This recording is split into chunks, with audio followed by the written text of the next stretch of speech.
Loin des lieux de pouvoir et de la place Tiananmen, dans la grande banlieue de Pékin, en toute discrétion dans son appartement, l'artiste Guo Jian termine une œuvre qu'il ne pourra sans doute pas exposer en Chine.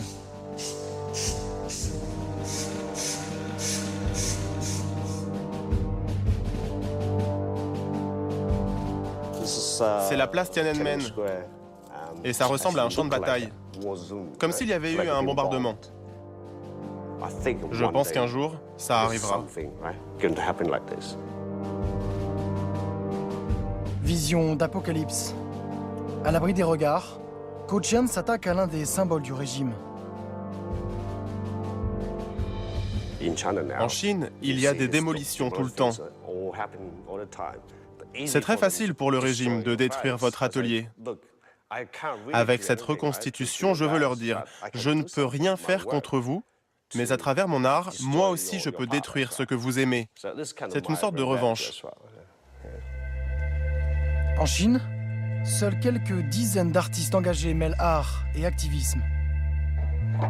Ils critiquent ouvertement le régime et tentent aussi d'éveiller la conscience du public chinois. Ils sont devenus la parole libre du pays. Mais ce courant artistique inquiète les dirigeants chinois. Depuis 2 ans, près de 200 artistes ont été emprisonnés. Le plus célèbre d'entre eux s'appelle Ai Weiwei. Parmi ses œuvres les plus connues, la collection Fuck Off, une série de photos provocantes devant des lieux symboliques du pouvoir chinois. Élu homme de l'année par Time Magazine, c'est l'ambassadeur de la dissidence chinoise. Tous ceux qui osent parler de liberté dans ce pays sont étroitement surveillés, voire jetés en prison ou détenus illégalement. Je crois que la société chinoise est devenue très dangereuse. Wu Yuren est l'un de ces artistes contestataires. Et il a chèrement payé son engagement subversif.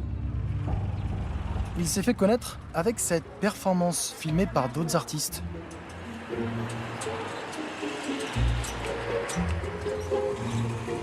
Tournant en dérision l'appétit militaire de la Chine, il tente de défiler place Tiananmen, avec pour seule arme un faux missile en bronze à l'arrière d'une charrette. Au bout d'une trentaine de minutes dans les rues de Pékin, la police l'arrête. Appelle le central, demande-lui ce qu'il se passe. Le faux missile sera finalement confisqué. Wu Yuren passera quelques heures au poste. Mais il y a 2 ans, l'artiste participe à une manifestation historique. Avec quelques activistes, il proteste sur Chang'an Street, l'avenue qui donne sur la place Tiananmen.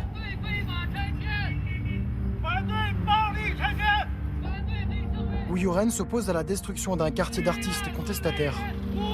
Depuis la répression place Tiananmen en 1989, personne n'avait osé manifester ici. À quelques centaines de mètres de la place, la police bloque le cortège. Wu Yuren est arrêté. Cette fois, un juge le condamne à 1 an de prison.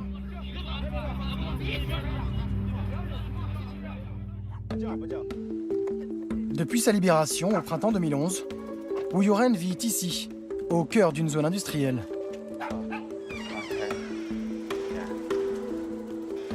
De son séjour en prison restent cette valise remplie de souvenirs. Ça, c'est une brosse à dents que je me suis fabriquée.